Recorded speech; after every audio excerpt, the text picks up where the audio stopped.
So today, guys, very special day. Our poor little cat here has just had his little balls taken off a couple days ago, so he's got a little cone in his head. So what we're going to do today is do some meal prep, and we're also going to meal prep some food for the little man here, because I've noticed that when I cook a lot of chicken stuff, I throw out heaps of the crap that I just cut off it. So since having this cat, I'm going to start taking all the offcuts, cooking it up, putting it in some like water, and just using it for food for this bad boy. Because I feel like cat food's not that nice. So if it's easy to just already use the offcuts that I was going to use anyway, may as well use it. I'm going to grab this bowl here, and this is going to be the offcuts of the chicken thighs that I'm going to use to cook for the young cat. So let's just get all these thighs out.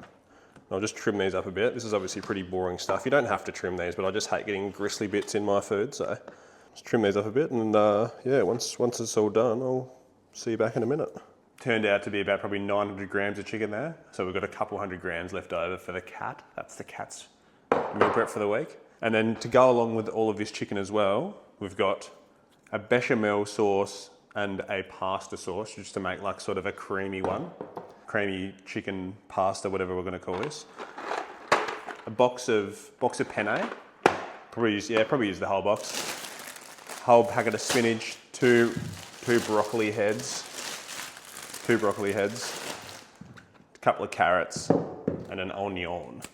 So yeah, we're gonna just chop all that crap up, chuck it all in the pot. Well, no, we're not gonna chuck it all in the pot. We're gonna put the sauces, the chicken, the onion, and that'll probably be it for the first portion. And then I'll add the rest of the stuff, probably in the last half an hour of it cooking. So just get these things cut up.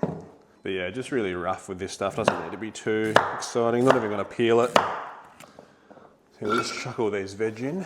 And then I would normally cut these into really small pieces, but I might just break them all up and just put them in semi-big like this, because it's just more time efficient. And I find with broccoli, if you try to chop it up, it just goes everywhere. Like, watch this.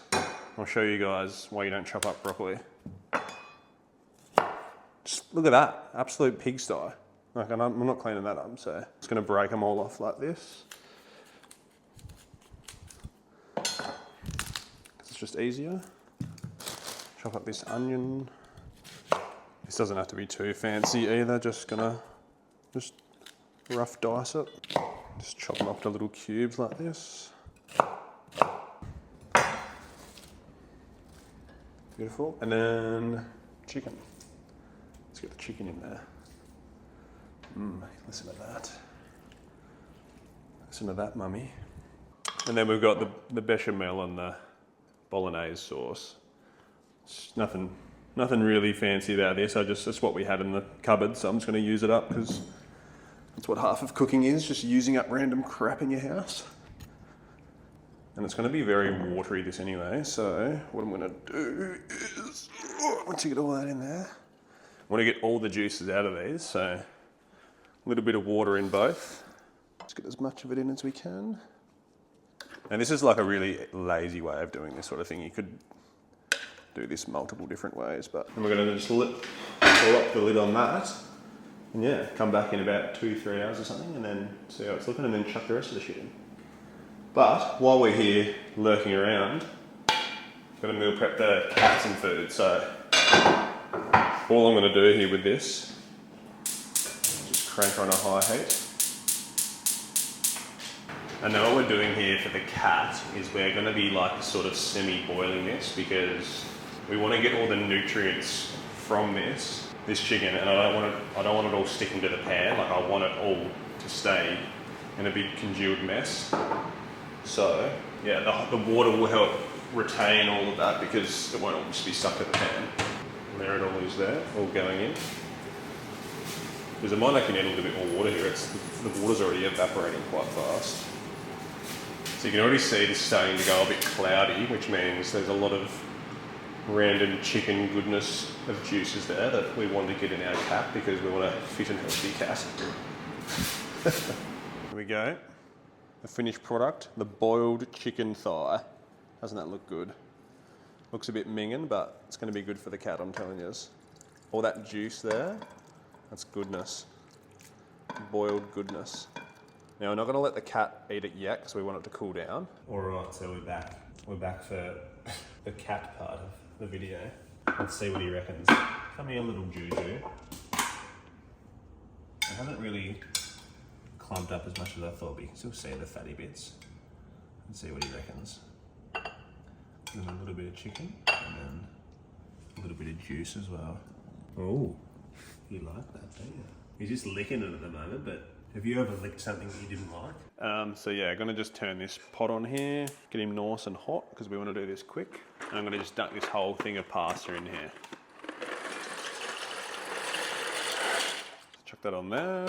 Got the little steamer, the little hole thing there, so we don't blow the kitchen up. This is all done, but what I want to do is I want to pull out all the pieces of chicken and just shred it up into like smaller pieces, so that it's better just for eating.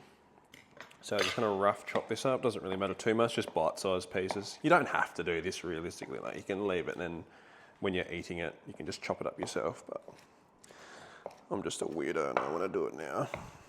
Put this chicken back in. Well seasoned, probably doesn't need any extra salt, so I'll probably just leave that. Let's go the whole bag of spinach. In there you go. This will wilt down a fair bit. It looks like a lot of spinach, but it's gonna be so healthy. I'm not gonna have any idea what the macros are gonna be, but I'm telling you right now, it's gonna be bloody tasty and good for you. Now I don't really want, I probably won't even quite let this pasta go al dente, because it's gonna obviously overcook a little bit inside the slow cooker, so, but we'll see. I wanna leave that lid off because I don't want it bubbling over and making a big mess. I think just for a bit of extra bite, I'm gonna add just a bit of lemon and lime juice to this as well. Jeez, this has made a lot of food, hasn't it? Gonna have to go take some of this to my mum, I reckon. Maybe my dad, maybe one of my sisters. And then add some mozzarella, probably just like a big handful. Just like that. It's probably a few 100 grams maybe. And probably like this little block of parm, which is probably about like 100 grams of parm. Another reason why I didn't want to add any more salt is because the parm is pretty salty. You should just make it really nice and creamy without adding too many calories, because we're trying to keep it somewhat half decent. I'm happy, the cat's happy, we're all fed. Even my family members are going to be happy because I'm going to give some to them. Here we go, a bit of spinach, a bit of pasta, a bit of chicken. It's hot.